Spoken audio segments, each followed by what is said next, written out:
Welcome to the Aging Well podcast, where we explore the science, stories, and strategies behind living a longer, healthier, and more purposeful life. I am your host, Dr. Jeff Armstrong, joined by my co-host, Corbin Bruton. Let's be honest, most of what we hear about aging today is either driven by fear or profit. We're told we need to hack our biology, optimize every metric, or buy the latest supplement to stay young.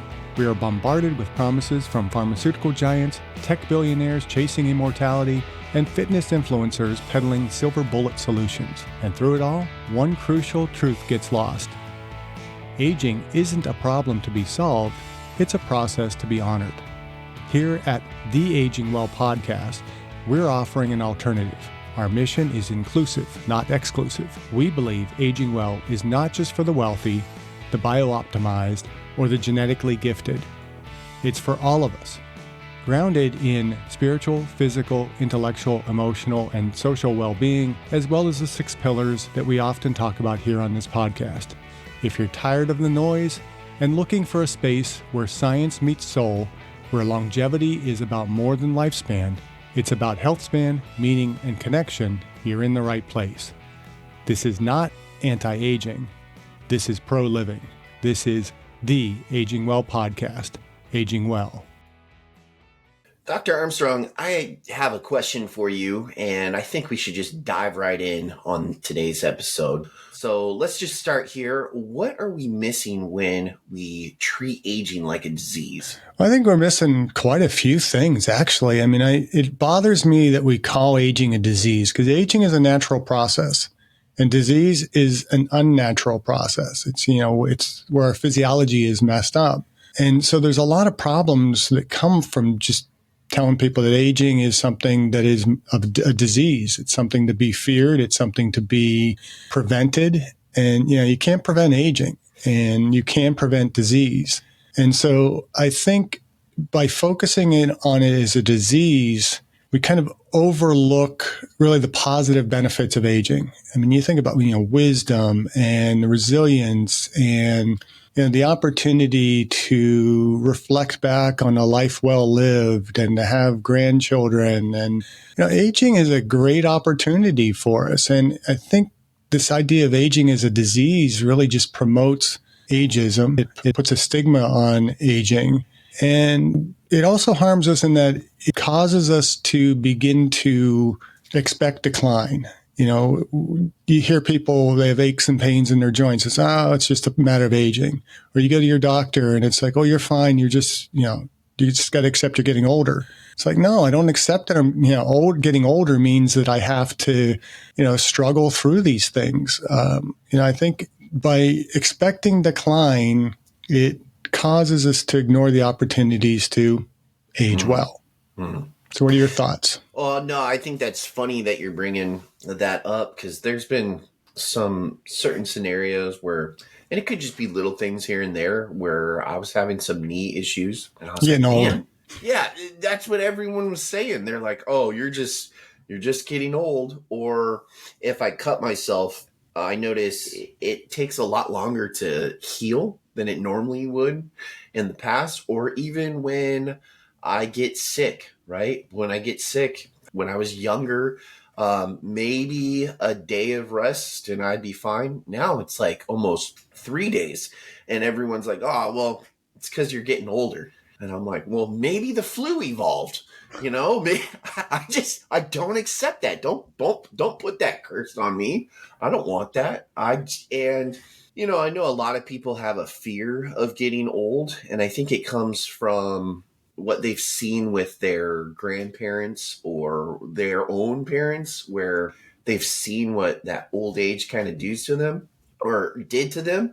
And the fact that, they used to be really youthful and they used to be able to move around, and now they don't exactly move around as well as they once did. And they kind of rely on other individuals to drive them to and fro, and they're not as strong as they once were. And then on the other aspect, some people are like, well, I don't want to get wrinkles, and I don't want to have gray hair, and I don't want to have my teeth fall out. There's other side effect, whatever it is. A lot of people don't want to be old, but old is just a term, because even when when I was younger as a kid, being 23 was considered old because you had no concept, you have no perspective of it. And now, I think 57 is actually fairly young. I really do. Fairly So, young? yeah, I think it's fairly young, you know? I think it's very young. I'm 62. Well, that's true, Yeah, but I remember when my aunt turned 30, my aunt Linda, and how devastated she was. It was like, oh, I'm getting old. And it's like, when I hit 30, I was like, what was she so bent out of shape about? This isn't so bad. And, now I'm 62. It's like, I want to kick aging in the ass. yeah. You know, I just finished a cycle of 10 by 10, 3 days a week Zercher squats. And I finished my final round at 300 pounds. So I did 300 pounds of Zercher squats for 10 sets of 10 repetitions. I never Jeez. thought I'd hit that, but that was my goal, to get over 300. So I hit 305. And now my newest goal is at 6'5", I want to be able to Zercher deadlift off the ground. And it takes a little bit of warm up. I have to kind of work my way down to where I can get deep enough to the ground, but I hit it. I got, a lightweight. It was only 135 pounds, but I can get under the bar and lift it up. So my goal now is without any kind of warm up, be able to just get down deep under the bar, pick it up, and then start getting heavier. And, you'll watch some of these different videos on YouTube and stuff like that, where people saying things you shouldn't do over the age of 50, and it's all bullshit. It's like, who's to say what I can or cannot do as I get older? And because, I have another birthday, I'm supposed to just expect that my body isn't going to be functioning as well.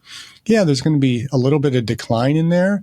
It's inevitable. But how much of that decline is due to inactivity, not due to some disease? I mean, aging isn't something you catch. Mm, It's an that's good. opportunity you have to live well or live poorly. So it's a choice. We're going to get older. Getting older is inevitable. The only way to not get older is to die, right? But every day that we're on this planet, we are older.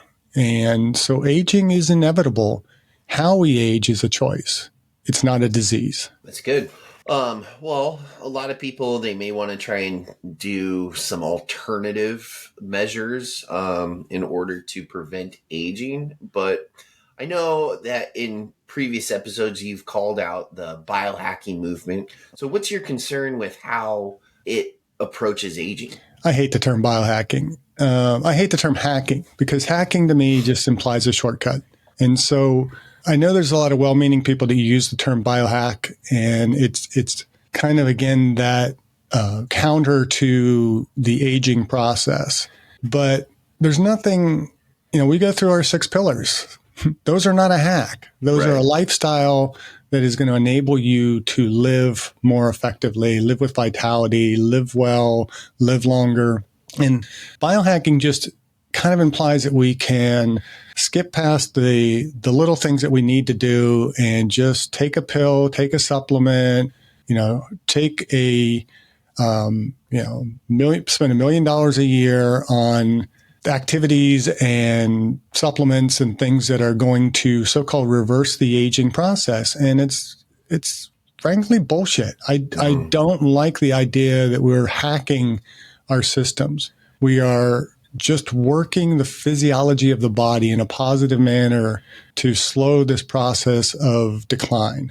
And there's nothing hacking about it. And so my concern with it is that people can think that they can continue to just live a poor lifestyle and just take a pill, and they'll be able to reverse the whole decline that they've created for themselves. And so you're not hacking anything. You are working your body's natural systems to be as effective as possible. It's like you think that you're driving this old car and you suddenly start putting premium gasoline in it and it's going to start running like new. No, you have to take care of it from the start. There's no, you can drop a new engine in a car, but that's not the same as, taking some kind of supplement and changing your physiology. It kind of reminds me, there's this one gentleman, he was on YouTube, he still is on YouTube, but Netflix actually picked him up and did a whole documentary on him. And he's, for the last, I don't know, 6, 8 years or so, he's kind of been on this quest to to prevent himself from aging. And he does, he's on a super strict diet. He gets his sleep down, a couple of our pillars that we talk about. He exercises, and he has a really strict regimen. He's got all different type of supplements that he takes. He's got a skincare routine. And to me, physically, his physique, yeah, he has like a young, like athletic supermodel physique. In the face, though, he just kind of looks like a robot. Looks plastic. Yeah, he just looks. But he says he hasn't had any plastic surgery. But what's crazy is he's doing this really weird, quote unquote, biohacking thing, and he's taking his it sounds real weird. He's taking his son's blood and injecting it into himself, and then he does this like test, and he's like, "Wow, my genetic makeup now makes me 30 years younger," or something like that. And then he took his own blood, and then he put it in his dad.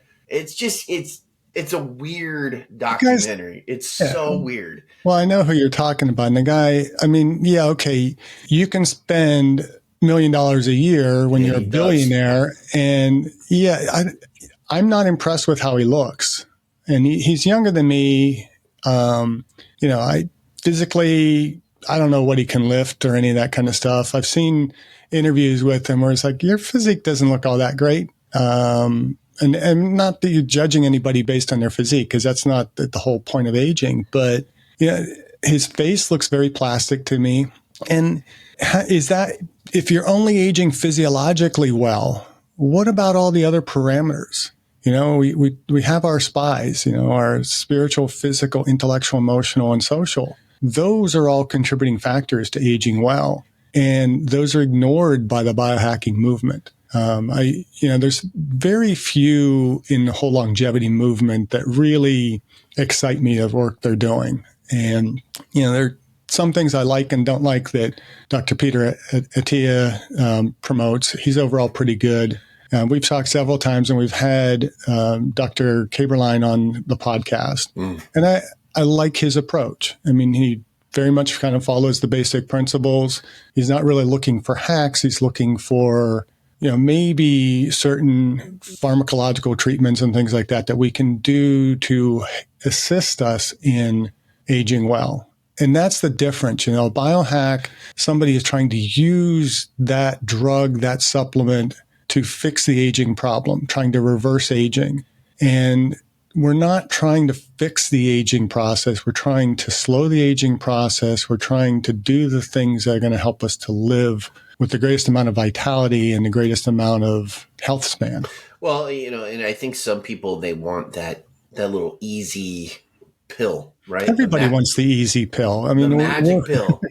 We've become a very lazy society. We think we can fix everything by taking a pill. And part of that is the role that the medical profession, Western medicine, the pharmaceutical companies and stuff have kind of interjected into this whole process.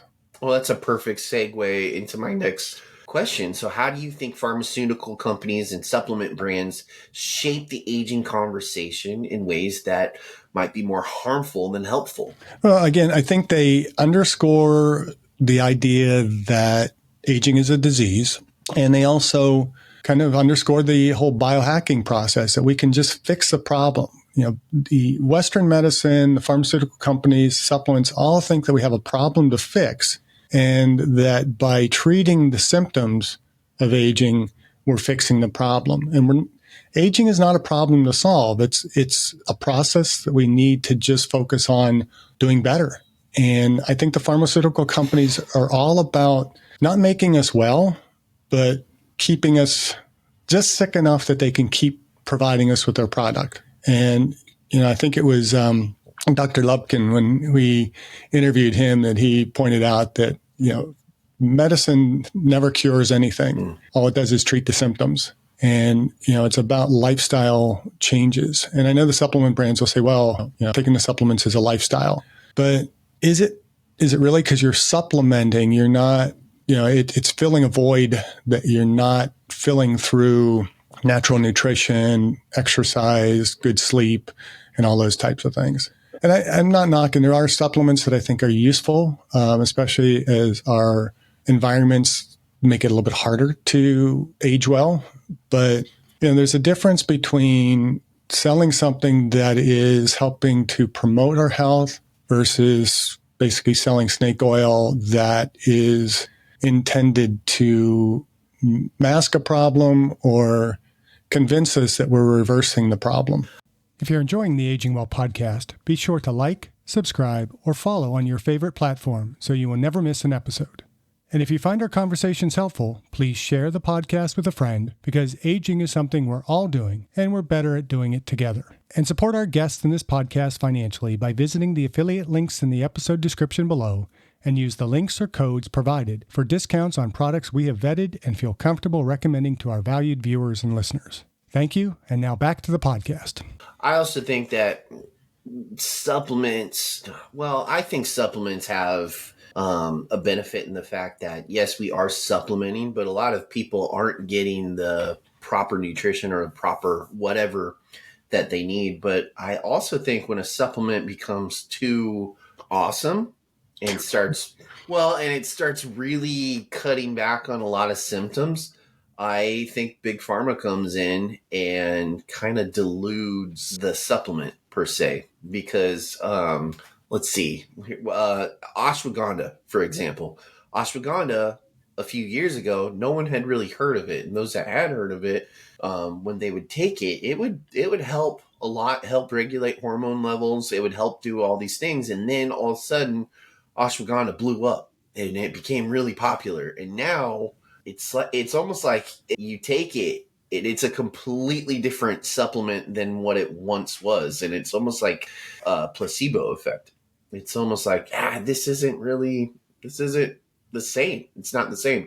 Same with apple cider vinegar. I mean, even apple cider vinegar, what it used to look like in stores was thick and it had that the pulp inside of it, and it was brown, and now it's almost like pea yellow, very clear, and it's a completely different supplement altogether. I think when supplements are a threat to Big Pharma and they are a threat to start working, I think something crazy happens, or maybe they're just mass producing it too much and it's losing its potency. I think that's more the issue. I don't think there's like a big conspiracy for because pharmaceutical companies are not buying up the supplement companies and kind of watering down the brands. They're more concerned with trying to convince people that the supplements don't work, that they have to take the medications, that give you a whole boatload of side effects. But I think what's happening in the supplement industry is when something does get identified as being somewhat beneficial, they're either ramping up the dosage, ours is more powerful, more potent, and we have more of this in it, and they're selling you, again, just more snake oil, or they are just putting the least quality product they can in the bottle, and you're just convinced that it's good stuff, and so you're taking it. And so it's really hard to trust the supplement industry. And there are companies, again, that are doing it well. And I think it behooves us as consumers to do our research in the product that we're actually buying and the supplement that we're taking. I was listening to a podcast yesterday that a nutritionist was talking about melatonin and how, we keep pushing melatonin. Well, melatonin, according to this individual, only adds about 3 minutes to our sleep. And yet it's the top rate, it's the top supplement that somebody's going to take if they're having difficulty sleeping. But it's also something our body naturally produces. Right. And the dosages that they're putting into these supplements are magnitude more than what our body naturally produces in order to cause us to sleep. So let me ask you this, though. Could that affect testosterone is another thing. If people start doing testosterone replacement therapy or wanting to inject testosterone in, eventually their body says, okay, this is too much. I don't want to produce anymore. Could it be the exact same thing with melatonin, where they're taking a melatonin supplement and then their body's like, okay, this is too much. I don't want to produce anymore. Possibly, particularly in the younger population. As we age, we do see declines in melatonin. And so it could be beneficial for an aging individual to take some melatonin. They only need a small amount. And the thing that we have to consider with melatonin is it doesn't help us sleep. It helps us get to sleep. It just tells our body, okay, it's time to go to bed, time to sleep. And so it's going to trigger us falling asleep, but it's not going to necessarily keep us asleep. I think it was Dr. Neustadt that pointed out that it has like a couple hour half-life to it, that it's only going to do its trick for the initial hours of sleep, get you to sleep, but we still need to stay asleep in order for our sleep to be effective. And so, yeah, if you're traveling a lot back and forth between time zones, or you are aging and you're having trouble just falling asleep, small doses of melatonin can be beneficial. The bigger the dose, the more you're just peeing it out. So it's not as beneficial for you. And you mentioned testosterone therapy. I think, individuals who are taking testosterone replacement therapy are taking it because their testosterone levels aren't optimized. And so they're not producing enough. And so it's not a matter of it shutting down our natural hormonal processes. It's trying to replace the fact that we are seeing a decline. Now, the first thing, of course, you should be looking at is there something physiologically that's causing me not to produce testosterone optimally? And try and fix that problem rather than just taking the supplement or taking testosterone, taking the hormone. But, as we age, we do expect that to decline. And so if we're seeing physiological challenges with that, then there's probably not a huge issue with an older aging individual taking testosterone in order to optimize. But if you're a young 20-year-old and you're taking testosterone when your body is still producing it at a significant rate, right? Yeah, you're going to be damaging your own processes, being able to continue to produce your own testosterone. And so if you're not producing enough testosterone when you're younger, then what can we do to boost that natural production so that the body's continuing to make it? When somebody takes exogenous testosterone, steroids, testosterone's a steroid. I don't know why we think of steroids being the nasty stuff, but then if you're taking it for aging, you are taking it for therapy reasons. And so it's replacement therapy instead of doing steroids. But if you're taking it young, it can have a much more damaging effect. When you get older, you're doing it to optimize. I think it's more of a personal choice. It can be expensive, so it's really up to you in that regard. But I don't think it's quite the same as taking melatonin when our body is still naturally producing it. Maybe not quite as much, but we're taking huge mega doses of it. Does that make sense? Yeah, it totally makes sense. I think it's also certain people, they need to, their bodies are going to have a different reaction, right? Caffeine is a great example. If I take in caffeine and you take in caffeine and it's the same milligrams, our bodies are going to have two different reactions. You might be able to completely handle it because you have a higher tolerance to caffeine, and I might be bouncing off the walls because even though it was the exact same amount and you're physically showing minimal effects, my body's not able to handle that. So if someone is going to be experimenting with supplements, then they gotta know the effects and what it's going to do with your body, but also, I would say kind of play around with it. We had a gentleman on this podcast who was talking about the benefits of magnesium. And at first we were kind of like, oh man, I don't know. I didn't feel anything. And currently I've kind of played around with magnesium and I kind of have it down on what works for me. I take my magnesium trisinate in the mornings, and then I take right around lunchtime, I take an omega-3 fish oil. And then at nighttime, I take magnesium glycinate combined with NAC. And that combination, I just feel way more energetic throughout the day. I feel way more alert. I feel way more focused. And just that combination, I was like, this is a really good combination. And I'm physically feeling these awesome effects, and it's been months, and I'm like, okay, I figured it out, but it took me a while to do that. Yeah. And I think the key with supplements is, are you trying to fix a problem, or are you just trying to manage your natural physiology. And there's a big difference in there. And the key is if we're going to use supplements, they should be to augment our natural physiology as opposed to try and fix a problem that could be solved through something else, like getting enough sleep, getting enough exercise, eating some different foods, and that kind of stuff. Yeah. So I do have a question for you. I've noticed that on our last few episodes, you really emphasized when you say the Aging Well podcast, you really like drive it in with the. What's the importance of the? Well, I think we really pushed that in kind of the first episode of this season 4, but there are a number, and I'm seeing Aging Well appear a lot more. And I'm kind of somewhat hopeful that maybe it's because people are kind of seeing this podcast and kind of catching on to the phrasing. But there are a number of different podcasts that are out there. But when I look at them, it's like it's more like, what's it like to be getting old, and, maybe countering ageism and some of that kind of stuff. But I want to emphasize that this is the Aging Well podcast, that this is where people should come if they want to get information that's going to help them to live with vitality, to increase their health span, increase their well span, and, be better in life, living as well as possible, living longer, but also living better.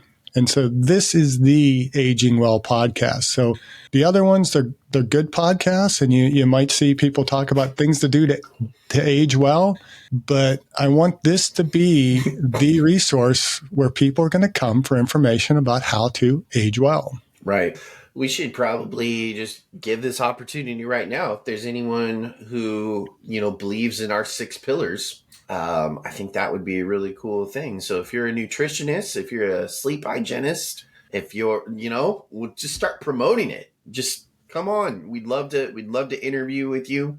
We'd love to talk with you. We'd love to share your knowledge. If you're a subject matter expert, if you're a doctor, if you're, if you have the knowledge, if you have some breakthrough stuff, come on in. We'd love to chat with you. Now, I would emphasize, when we are looking for guests, we want those guests who are looking at the preventative side of medicine and aging well. We're not looking at being reactive. We're not looking at biohacking. And God help me if I have one more guest request for somebody with, male enhancement. I mean, that is not about aging well. So yeah, our topics are going to be centered on, and they are centered on, people who are great examples of aging well, people who have information that are going to help us to age well, and also people that are going to help us through some of the challenges that might come with, the difficulties that come with aging. We will have illness. We will have, older parents maybe that are declining and need assistance. And we want to help kind of provide direction toward that. But our goal is to get everybody living to be 120 and living with vitality and living with purpose and living out the spies and living out those pillars and just aging the heck out of life. Right. I think I figured it out why those other Aging Well podcasts aren't necessarily they're not going to be the Aging Well podcast, right? They don't have us. They don't have great personalities on the microphone. And then 2, I think a lot of them are just focusing on the diet and exercise portion.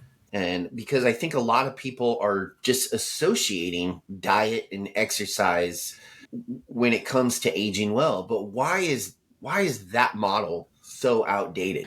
I don't know that it's outdated. I think it's more that it is inadequate.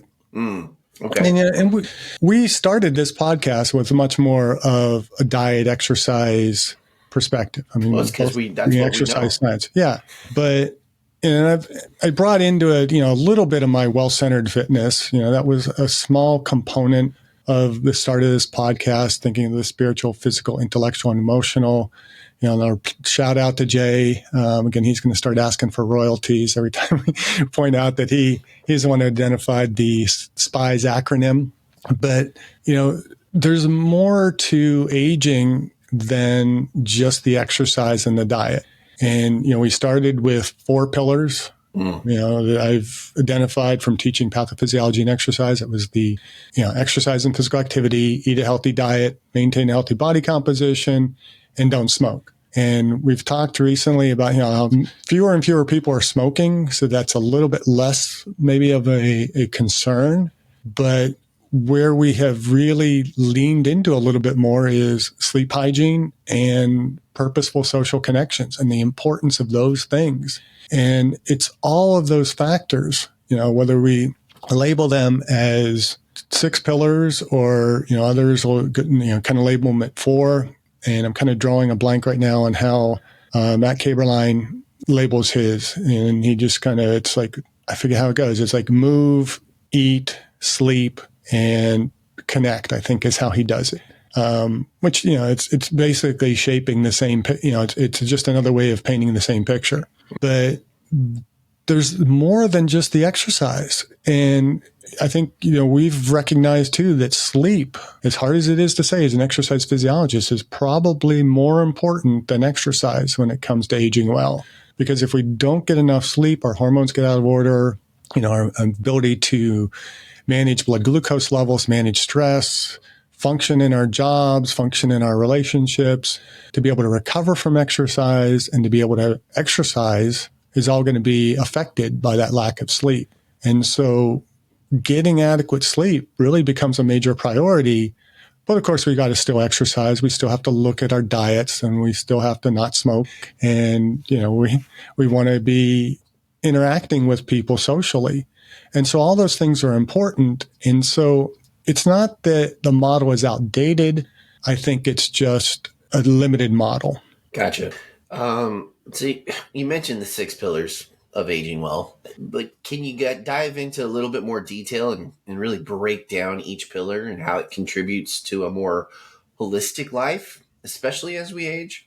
Yeah, and we did a recent episode on that. And I don't have the number in the top of my head, but anybody kind of just looking at the list of episodes, and it might actually air after this, I believe. So look for an episode on the 6 pillars of aging well. But to kind of break that down shortly here is, first one is exercise and physical activity. Our bodies need to be moving in order to age well. And we emphasize strength over cardiovascular much more. Not that cardiovascular is not important, but without adequate muscle strength and hypertrophy, bone health is affected.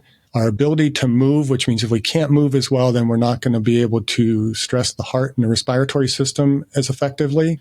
Our ability to do activities of daily living are going to decline. We're not going to be able to enjoy the things that we enjoyed when we were younger, maybe not able to move as well to enjoy our grandchildren, great-grandchildren, maybe in some cases great-great-grandchildren, if we're living well enough. And so exercise is hugely important just for keeping our bodies functioning properly. And it's the proper type of exercise. It's a lot of times, we talk about how one of my big pet peeves in the fitness industry is how I'll talk about training like an athlete. You don't want to train like an athlete because if you talk to any athlete that is training intensely to be able to perform at their best, they're beating the hell out of their bodies. That is not natural to be an elite athlete. It's hard on our bodies to elevate ourselves to where we are outperforming the next person. And so that's not how we want to train. We want to train in a more moderate level to be more functional, to improve our blood chemistries, to maintain our muscle mass, increase our muscle mass sufficiently, keep our heart healthy, keep our ability to move well, speed, power, balance, coordination, all those types of things are important. Exercise is a key pillar. And then we get into diet. We have to have a healthy diet. And that's nothing crazy. It's just eating natural, eating balanced foods, and we'll have discussions probably in future episodes, and we've had some already talking about the different diets that are out there. Mm-hmm. There is no one perfect diet. As I teach diet, I talk of diet in terms of being our cultural food, what we normally intake in our daily consumption of food. And the American diet tends to be a little bit more diverse. a lot more processed and crappy than when compared to other diets across the globe. But, we talk about, the Mediterranean diet is one of the healthiest for heart health. It's the principles of the metabolic diet that are critical there. And, we talked about the Nordic diet. You can look at, paleo versus, carnivore versus vegan, plant-based. I was just listening to a conversation on the Andrew Huberman show, talking about how horrible the plant-based phraseology is, because it drives people away because they think vegan. And, the vegan approach has had its negativity with it. It may or may not be the best. I mean, I think there needs to be a balance somewhere between vegan and carnivore or keto. So there's a lot of different diets. They're all going to work differently in our physiologies. And so we have to find what works for us. And so diet is important, but it's getting good, healthy, balanced foods in the proper quantity. And then that leads into maintaining a healthy body composition. We're not fat shaming. We're talking about having a body composition that is going to promote health, as opposed to, Instagram photos, or on the other extreme, insulin resistance and metabolic syndrome. Would you recommend for an individual, because you said that, you got to figure out what diet is going to work best for you, right? Would you recommend that someone perhaps goes on a little fast, an elimination diet first, and then kind of add certain foods, certain vegetables back in, and see what effect that is going to have on their body? Because with, talking about, excuse me, my allergies are just out of control today. Going back to a plant-based diet, there's also a lot of literature out there that, vegetables may not be as good as people once thought. There's that whole movement that is happening, and it's due to like the pesticides that are sprayed on the vegetables, and then the pesticides that are naturally produced from the vegetables. Like there are a lot of benefits from vegetables. There always has been. Certain individuals, they're starting to see like inflammation or improper gut health due to that. And I don't know. I would assume that since every single person is different, what works for one may not work for the other.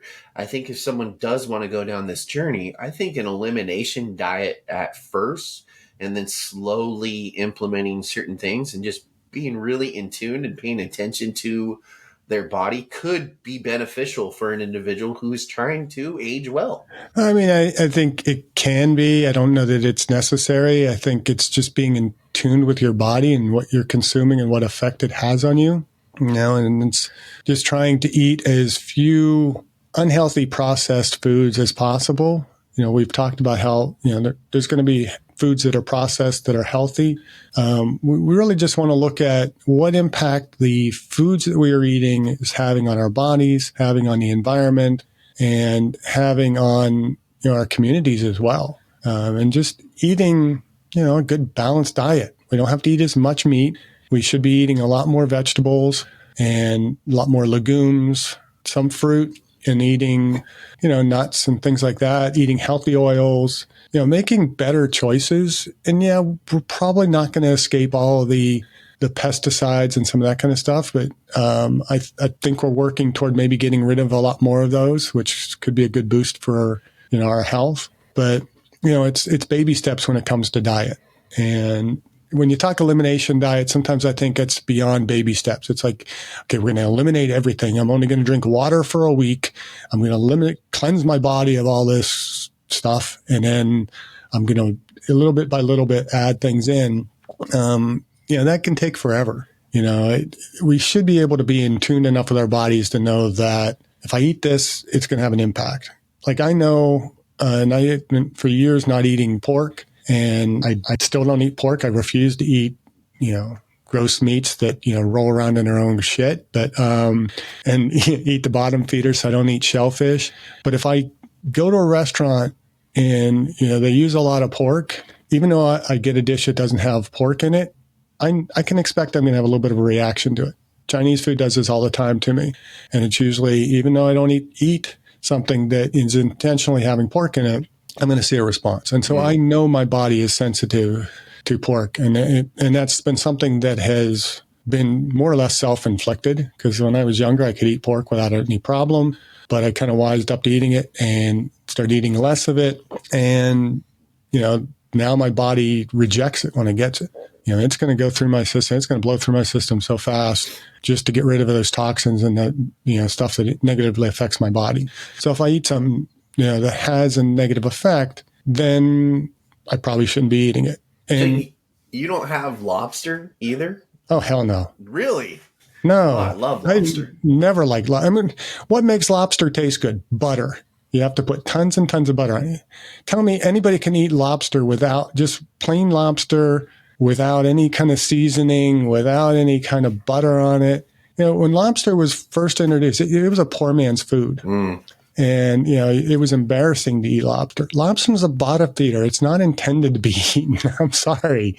And I'm sure people will disagree with me on that. But, we're all free to our own views when it comes to our diet. But, eat what is available, healthy to you, and just do your best to eat the best you can without having a negative impact on the environment. So I did interrupt you. So we talked about exercise. We talked about Body composition, sleep diet. hygiene. We talked about nutrition. What are the next three pillars? Well, smoking. I think don't smoke. Don't smoke, and I don't think that's an issue. Okay. Well, I think you just listed off four there, because we talked about body composition, we talked about exercise, we talked about diet, we've talked about not smoking, we've talked about sleep hygiene. Really, the last remaining one is the purposeful social connections. And, just more and more. And I think this really came to light during COVID, particularly in the older population. I mean, how many older adults had to die without their families nearby because they weren't permitted to be in the same room with those individuals? And it really points out that we need to be focused much more on interacting and having better social connections. We are such a divided society right now. Nobody can get along. I mean, it's always us versus them in so many different ways. I've talked repeatedly about the need to get back to building houses with a front porch, right, so that we're out in front and we're interacting with our neighbors rather than hiding on our back decks or inside. We need that good social, purposeful connection. We need to interact between generations. We need to interact between genders, between races. We just need to come together just to boost society. And I just think it is hugely important that we consider relationships. And that's why, again, we go back to the SPIES model, the spiritual, physical, intellectual, emotional, and social being the pinnacle of that, being the kind of the keystone of the whole process of SPIES and well-centered fitness.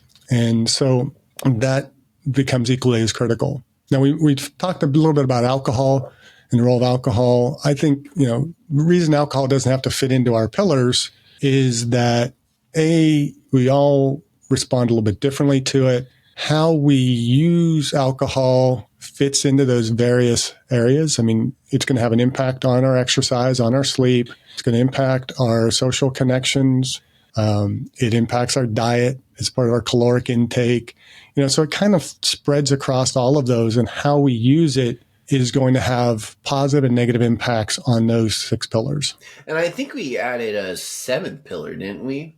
Especially stealing from our SPIES approach, which is adding a spiritual aspect to it. Am I think well, I'm not good. I think when we talk about the pillars of aging well, it encompasses all of the SPIES. I mean, the spiritual, the physical, increasingly dovetail in my view. And, when we're looking at what are we doing across the board, across the, exercise, diet, all that, there's a spiritual component to that. There's something greater than self. And so that kind of in part is our why. Why are we doing what we're doing to age well? Why age well?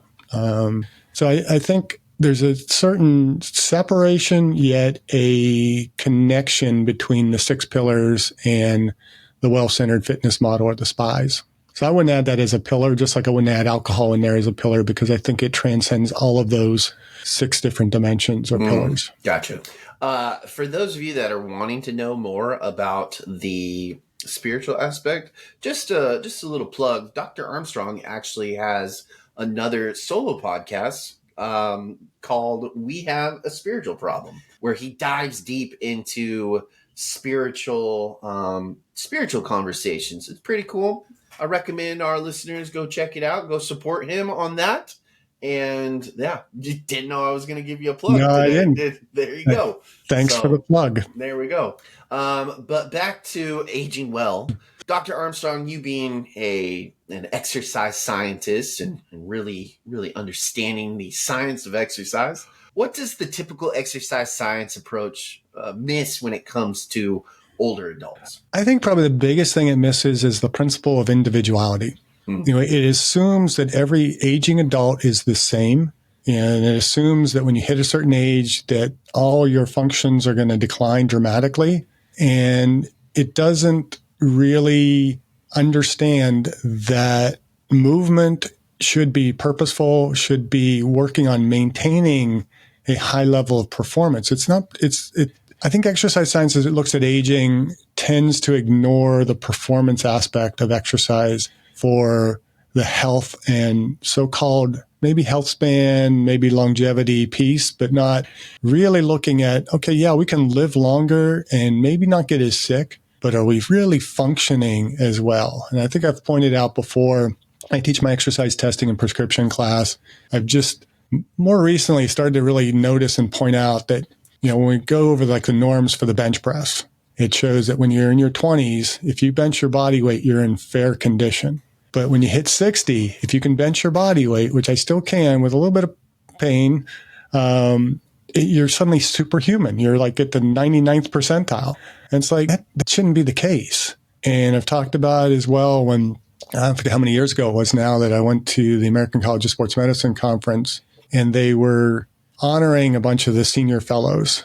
And so you had a lot of these people, and they were probably at that point in their 80s, not what I would consider super old. But I watch these people walking around, and it's like they're all kyphotic, walking slow, very frail looking. And it just struck me as like, I don't want to look like that. I should not look like that when I'm in my 80s. And I realized that these were all of the physiologists that back in the 70s and 80s was pushing cardio. And they're really, and it's only been recently that ACSM has started to focus a little bit more on the strength training guidelines.